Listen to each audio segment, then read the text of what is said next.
Awal cerita, wanita Evil sedang memandangi istana. Dia pun berkata, "Tidak kusangka aku akan kemari." Sambil berjalan memasuki gerbang istana, wanita Evil itu pun bergumam. Jaminan yang dia buat saat itu sungguh bukan kebohongan. Meski tidak membuatku puas, aku jadi bisa membunuh banyak orang. Mungkin kedepannya akan lebih banyak lagi. Wanita Evil itu pun dihadang oleh penjaga. Penjaga itu berkata, "Tolong tunjukkan identitas atau izin untuk memasuki istana." "Aku tidak punya keduanya, lalu gimana?" "Kalau begitu, kau tidak boleh masuk." "Itu tidak bisa, Master menyuruhku untuk masuk ke kota kekaisaran." Penjaga itu membalasnya, "Master, maksudmu orang yang kau layani. Bisakah kau menyebut namanya?" "Soal itu aku tidak tahu, tapi aku bisa menjelaskan ciri-cirinya. Dia kurus dan pria yang sangat menakutkan dengan mata seperti ini. Kau paham?" Di saat wanita Evil itu sedang menjelaskan, penjaga itu pun bergumam, "Dia wanita yang aneh." Kedua penjaga itu menyilangkan tombaknya. Mereka serentak berkata, "Silakan Anda kembali." Wanita Evil itu pun sangat marah. Dia berucap, kalau kalian maunya begini, aku tidak punya pilihan lain." Adegan beralih ketika Xion berada di ruangan kaisar. Kaisar pun berkata, "Sudah jelas kau bukan Xion." Mendengar ucapan kaisar, Xion pun bergumam. Dia tajam, "Apa ini otoritas dari penguasa meskipun dia sedang sekarat? Konstitusi dari lahirmu tidak bisa dirubah, tapi kau..." Kaisar pun menghentikan ucapannya. Dia pun membuka matanya untuk melihat Xion. Xion pun masih bergumam. Dia yang paling menyadari perubahan Xion. Segera setelah dia tahu Xion tidak punya bakat, dialah yang mengurung Xion di istana Pointer Star dan menutup mata soal percobaan pembunuhan yang terjadi berkali-kali. Hal itu sungguh mengerikan. Xion pun bertanya kepada kaisar, "Siapa yang membuatmu jadi seperti ini?" Sebelum kaisar menjawabnya, Xion pun menambahkan kata-katanya, "Bukannya kau juga ada di pihak mereka?" Kaisar pun baru membalasnya, "Begitu ya, jadi aku salah. Bisa-bisanya aku berpikir kalau kau sama dengan mereka, meski kekuatanmu berbeda." Kaisar pun bercerita kepada Xion. Sekitar 400 tahun yang lalu, sejak Kaisar pertama Agnes mendirikan kekaisaran, hanya ada satu kerajaan di dunia. Tapi suatu hari, di ujung selatan benua, tempat yang disebut World End, sebuah Demon Realm muncul. Tidak ada yang tahu kenapa Demon Realm bisa muncul, tapi demon yang lahir di sana menyerbu benua. Dan perang antara demon dan manusia pun dimulai. Di saat itu, banyak hero yang lahir lalu menghilang. Namun sekitar seabad lalu, Demon Realm tiba-tiba menghentikan invasinya. Tidak ada yang tahu kenapa, tapi manusia senang dan merasa tenang. Tapi seharusnya mereka tidak begitu. Xion pun memberikan komentarnya. Karena Demon Realm tidak benar-benar menghentikan invasinya. Kaisar pun menjawabnya, "Ya, itu benar, Xion." Kaisar pun melanjutkan ceritanya. Para demon diam-diam menyusup dan menyembunyikan diri di antara manusia, perlahan-lahan hingga tidak ada yang menyadarinya. Semakin lama semakin dalam. Ketika bercerita, tangan kaisar bergetar, tapi dia tetap melanjutkan ceritanya. "Ketika aku menyadari kebenarannya, aku sudah diracuni oleh racun demonik. Aku tidak bisa apa-apa. Jika aku berusaha membasmi mereka sembarangan, kekaisaran akan langsung runtuh. Dan tidak ada cara pasti untuk membedakan mereka. Zion pun berkata, "Itukah alasan kenapa kau belum memilih penerus?" Kaisar pun membalasnya, "Benar, karena aku tidak bisa memastikan siapa saja yang sudah berhubungan dengan demon.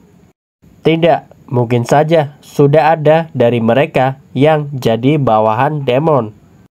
Kaisar pun bertanya kepada Zion, "Kau memakai kedok sebagai Zion Agnes. Sebenarnya, apa yang mau kau lakukan di kota kekaisaran?" Zion pun membalasnya, "Aku akan melahap. Melahap tempat ini, istana White-Star, kota kekaisaran. Dan kekaisaran ini tanpa terkecuali." Mendengar jawaban Zion, Kaisar pun tertawa. "Hahaha, benar, lebih baik kau melahap kekaisaran ini daripada malah runtuh karena invasi demon real." Kaisar pun berkata, "Temui Shadow. Mereka adalah penjaga terakhir yang sudah diturunkan dari generasi ke generasi untuk mempersiapkan hal tersebut. Aku memutuskan hubungan kita tepat setelah aku diracuni demi menghindari kejaran demon supaya kau baik-baik saja."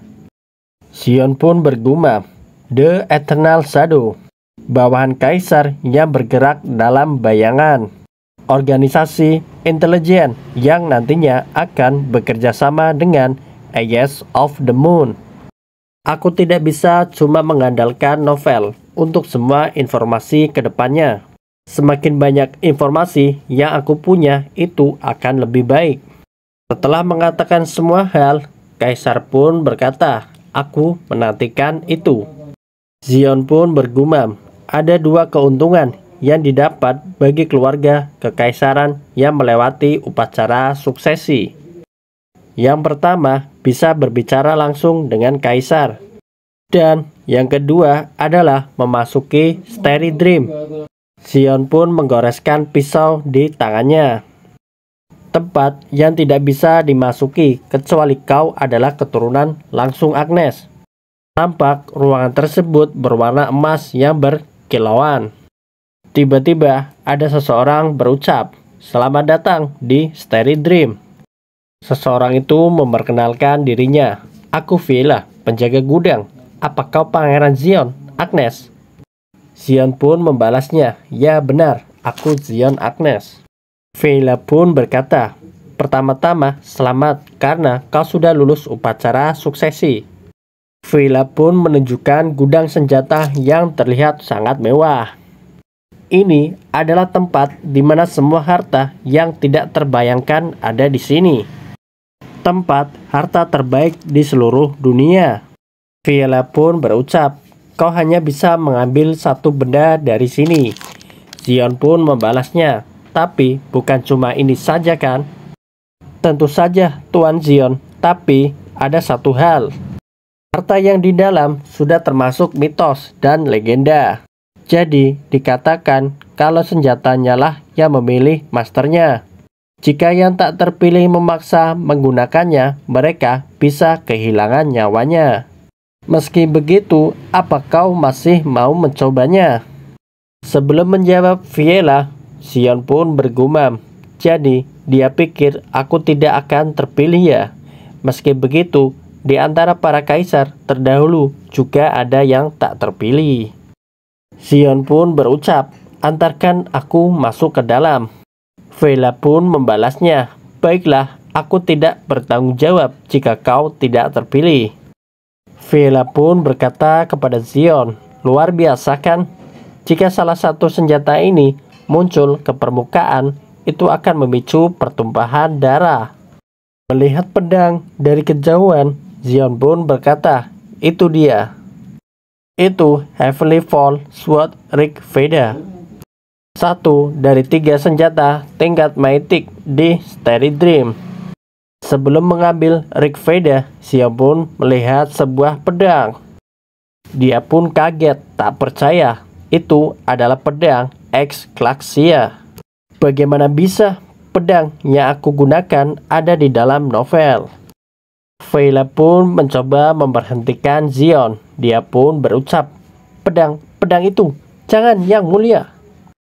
Vela pun melanjutkan ucapannya.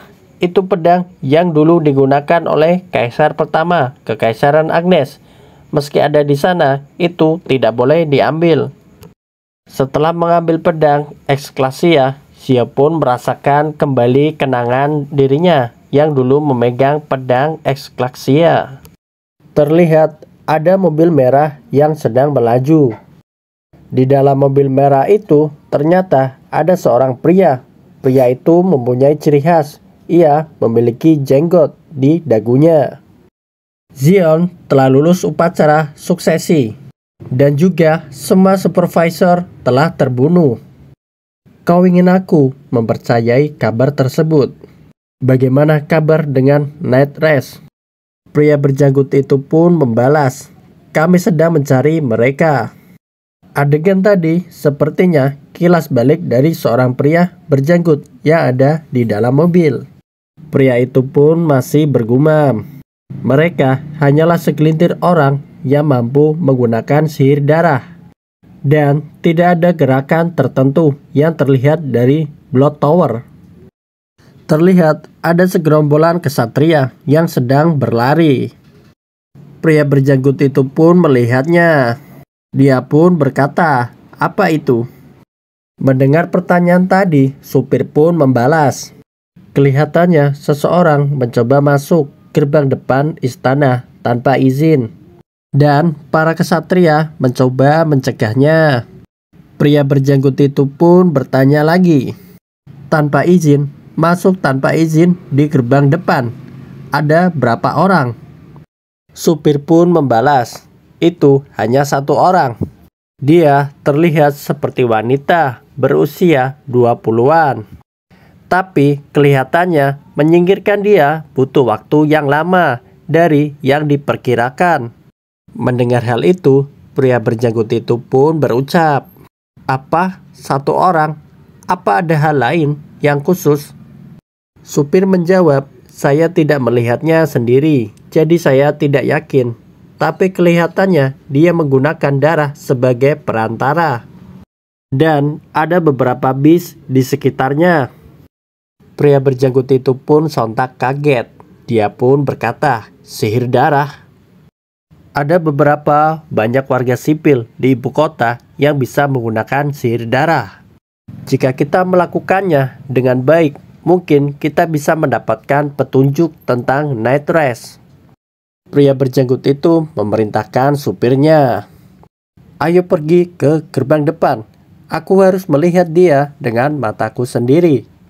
Supir pun menjawab, baik Tuan Regan. Nama pria berjanggut tadi adalah Tuan Regan. Di saat seluruh dunia kehilangan cahayanya karena gerhana matahari, sebuah meteor jatuh dari langit ke bumi. Meteor tersebut tidak dapat dipengaruhi oleh segala jenis kekuatan dan permukaannya diselimuti oleh kegelapan yang pekat seperti aura hitam pekat. Senjata yang terbuat dari meteor tersebut tidak lain adalah Excelsia, Lightning Extinguished Sword. Xion pun melanjutkan gumamannya. Pedang yang mengeluarkan semua kekuatan ini hanya bisa menerima Black Star. Tidak, Black Star tersebut memperkuatnya. Kenapa Excelsia ada di sini? Dan kemana perginya separuh bilah pedang lainnya? Xion pun memandangi bilah pedang tersebut. Xion pun bergumam, itu satu hal lagi yang aku perlu pikirkan. Xion pun berkata, aku akan memilih ini, tidak apa-apa kan? Iya, tentu, Tuan Xion. Setelah mendapatkan pedang yang diinginkan, Xion pun pergi meninggalkan Starry Dream. Terlihat suasana menjadi tidak terkendali. Seseorang pun berkata, hentikan dia, jika perlu kalian boleh membunuhnya. Dengan segala cara sampai bantuan tiba, hentikan dia. Mendengar teriakan seorang pria tadi, para kesatria pun maju untuk menyerang. Tapi sebelum menyerang, para kesatria pun diserang oleh tentakel yang panjang. Terlihat Para kesatria berhamburan seperti seekor semut. Salah satu kesatria pun bergumam, pasukan Knight terhormat yang bertanggung jawab melindungi istana kekaisaran dipaksa mundur oleh satu wanita. Wanita evil itu pun berkata, aku diberitahu agar tidak menyebabkan keributan. Sambil menyerang para kesatria dengan ekornya, wanita itu pun berkata, ini perlahan jadi terlalu sulit untukku. Maksudku, bertarung tanpa membunuh mereka itu sangat sulit. Tiba-tiba dari arah bawah, wanita tersebut itu pun mendapatkan serangan. Serangan yang ia dapat adalah tembok tanah yang sangat besar dan tinggi. Ia pun melompatinya. Setelah berhasil menghindar, wanita itu pun tersenyum. Ternyata di depannya ada satu buah golem yang akan menyerangnya. Golem itu pun menggeprek wanita evil. Salah satu kesatria pun terkejut. Ia pun mengenali seseorang yang menyerang wanita evil. Kesatria itu pun menyebutkan namanya, Tuan Regan. Pak Regan pun berkata, suruh para Knight mundur. Kesatria itu pun menjawab, tidak, kami setidaknya harus Sebelum kesatria itu menyelesaikan kata-katanya, Pak Regan pun buru-buru menyerang wanita evil lagi. Wanita evil itu pun berkata, kau cukup kuat ya, aku tidak bisa menahan diri sekarang. Setelah menghindari serangan Pak Regan, wanita evil itu pun mengeluarkan tentakel ekornya. Tentakel itu sangat tajam dan runcing. Di saat serangan itu akan menuju Pak Regan pun malah bertanya, apa kau berasal dari Blood Tower? Pak Regan pun bersiap, dia telah membuat dinding yang terbuat dari tanah. Wanita evil itu pun menjawab, Blood Tower, apa itu? Terlihat Pak Regan sangat kesal, dia pun mengeluarkan api di belakang tubuhnya. Lalu ia pun berkata, apa kau salah satu dari orang yang membantai Nightrise? Aku tidak tahu apa yang kau bicarakan. Benar, aku akan memotong salah satu anggota tubuhmu dan bertanya lagi. Pak Regan pun mensummon banteng dari lingkaran api itu. Aku tidak akan berhenti hanya karena kehilangan anggota tubuhku. Pertarungan makin sengit. Banteng summonan Pak Regan mengeluarkan bola api di mulutnya. Wanita evil itu pun juga bersiap dengan tentakel ekor-ekornya. Sebelum keduanya baku hantam, seseorang pun berkata, hentikan. Ternyata yang menghentikan pertarungan mereka adalah Yang Mulia Pangeran Xion. Pak Regan pun kaget. Apa dia Pangeran Xion? Pak Regan pun bergumam, alih-alih pangerannya di penjara, dia lebih terlihat seperti orang yang ditakdirkan untuk jadi penguasa. Apa darah Agnes bangkit di dalam tubuhnya pada saat itu? Pasti itulah alasan upaya pembunuhan dirinya gagal sampai sekarang. Wanita evil itu pun memanggil Xion. Ia berkata, Master, kenapa kau sangat terlambat? Pak Regan pun kaget. Master, kenapa dia memanggil Xion Master? Master, jadi kau anggota keluarga kerajaan? Aku tidak tahu. Pak Regan pun bergumam, jangan bilang tersangka di balik menghilangnya Nightrise. Melihat Xion tiba, para kesatria pun berucap, kami menyambut Yang Mulia Pangeran Xion. Xion pun berkata, aku akan membawa wanita ini denganku. Salah satu kesatria pun menanggapinya, tapi wanita itu mencoba masuk tanpa izin ke dalam istana kekaisaran. Dia mengambil banyak nyawa para kesatria. Xion pun membantahnya, siapa bilang dia masuk tanpa izin? Xion pun menjelaskannya, wanita ini masuk ke dalam istana di bawah izinku secara resmi. Terlebih lagi, aku sudah memberitahumu atas kedatangannya hari ini. Siapa orang yang gagal mengonfirmasi hal tersebut dan menyebabkan kekacauan ini? Dan katakan padaku, siapa yang kau bilang mencuri nyawa siapa? Wanita evil itu pun berbicara, aku sudah berusaha sangat keras agar tidak membunuh mereka. Xion pun melanjutkan ucapannya, aku yakin seharusnya tidak akan ada masalah lagi sekarang. Para kesatria pun serentak menjawab, kami meminta maaf, Yang Mulia. Xion pun melirik ke arah Pak Regan. Xion pun berkata, dan kau? Pak Regan pun membalas, mana mungkin saya berani menolak keinginan Yang Mulia. Xion pun pergi, dia pun berucap, jaga tingkah lakumu.